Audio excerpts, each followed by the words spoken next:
Je vous propose un nouveau tutoriel sur EBP Gestion Commerciale Pro 2017 sur la personnalisation des documents de vente. Alors, on va voir comment concrètement personnaliser soit un devis, un bon de livraison, un bon de commande ou une facture en fonction de votre société.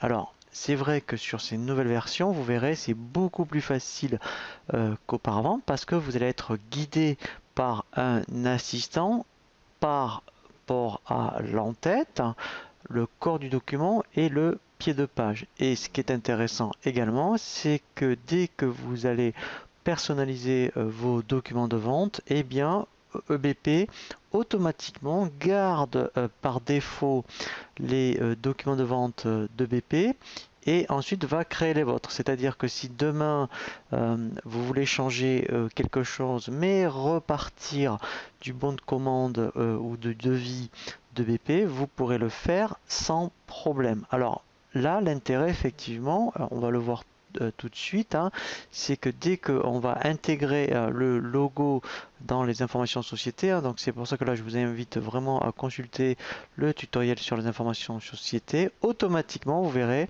eh bien sur tous les documents qu'il va vous proposer, eh bien votre logo sera mis en page automatiquement. Dans les informations société, vous verrez ici votre logo. Alors moi je l'avais déjà fait, donc en fait vous faites importer.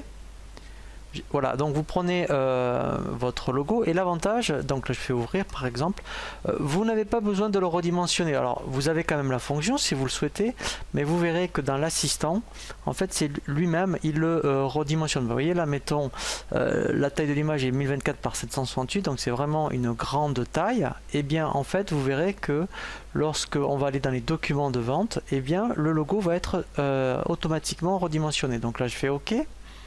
Maintenant, on va aller dans les documents de vente. Donc, je vais, mettons, sur les factures.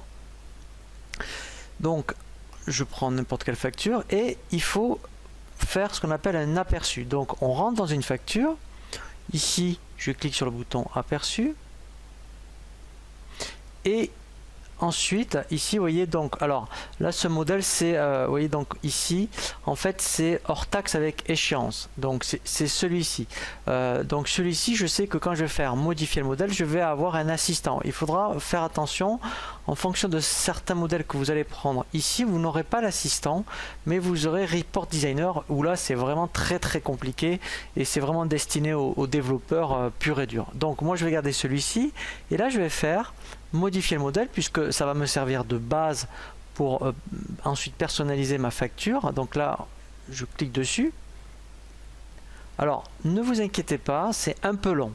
Moi dans notre tutoriel je vais raccourcir après, je dirais, le temps d'attente, mais là il est vraiment en train de lancer l'assistant. Donc de toute façon là en fait vous pouvez rien faire, hein, mais il va vraiment vous le faire. Donc ne vous inquiétez pas. Voilà, donc là, il me propose maintenant de paramétrer ma facture via l'assistant. Donc, dans un premier temps, ici, vous voyez, on va commencer par l'entête. Dans l'entête, vous avez plusieurs modèles. Donc, ce qui est bien, c'est que vous voyez, dès que je clique sur un modèle, il va faire automatiquement la mise en forme. Voilà, vous voyez, donc on passe d'un modèle à un autre. Voilà, donc admettons, je vais prendre celui-ci. Ensuite, je fais suivant. Donc là maintenant, en fait, on est toujours dans l'entête, mais vous voyez, on est au niveau des données.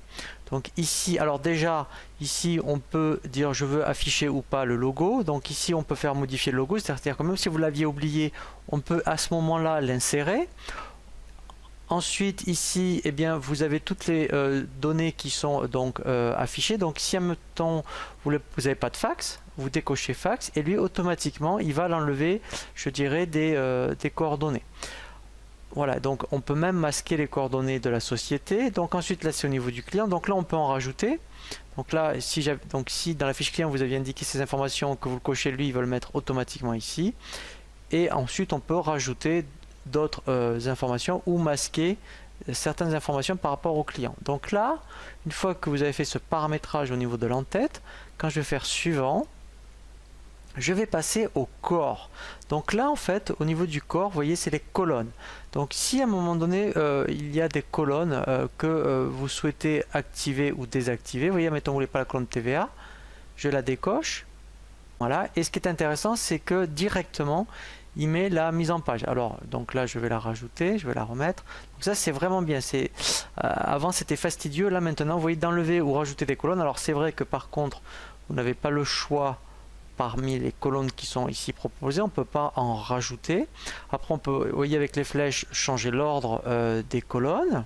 Voilà, on peut après même changer la police, mettre en gras, en italique. Donc ensuite, une fois qu'au niveau du corps, eh bien, ça vous convient, on continue, on fait suivant. Là, on va passer au pied, vous voyez, donc au niveau des données, donc c'est le même principe. Donc si après, eh bien, vous voyez, mettons, vous voulez pas la remise, voilà, on décoche et lui automatiquement, il va l'enlever de cette information. On peut, vous voyez, donc laisser la compte, on peut rajouter l'escompte. Voilà, donc là, il le rajoute ici. Voilà, donc après on peut afficher ou pas les échéances, voilà, donc et après inversement on peut ou pas rajouter certaines informations. Vous voyez, donc c'est vraiment très souple. Je continue. Voilà, donc là après c'est au niveau des couleurs. Donc là vous voyez au niveau des cadres, on pourrait même après mettre, donc là si je fais exprès je vais mettre du rouge par exemple. Voilà, vous voyez, donc enfin c'est vraiment pour vous montrer. Donc, alors après c'est vrai que pareil pour le fond, voilà, donc là après vous pouvez même personnaliser les bordures. Au lieu du grisé on peut mettre une autre couleur, même au niveau des polices ici on peut mettre d'autres couleurs. Voilà, je continue, je fais suivant, et là maintenant ici il me propose de donner un nom à ma facture, donc je vais l'appeler facture démo. Comme ça après, eh bien, je vais la retrouver dans la liste, et ce qui est intéressant c'est que je vais garder celle d'origine de BP. Donc là je termine, je fais suivant. Voilà, et je n'ai plus qu'à faire lancer. Je fais fermer. Voilà, et maintenant, en fait, je vais retrouver dans la liste, vous voyez, facture démo. Voilà, et là, en fait, maintenant, voilà, vous avez votre propre modèle de facture. Alors, c'est vrai qu'après, il faut refaire les mêmes manipulations, aussi bien sur un devis, un bon de commande, un bon de livraison, si vous voulez effectivement personnaliser tous vos documents de vente.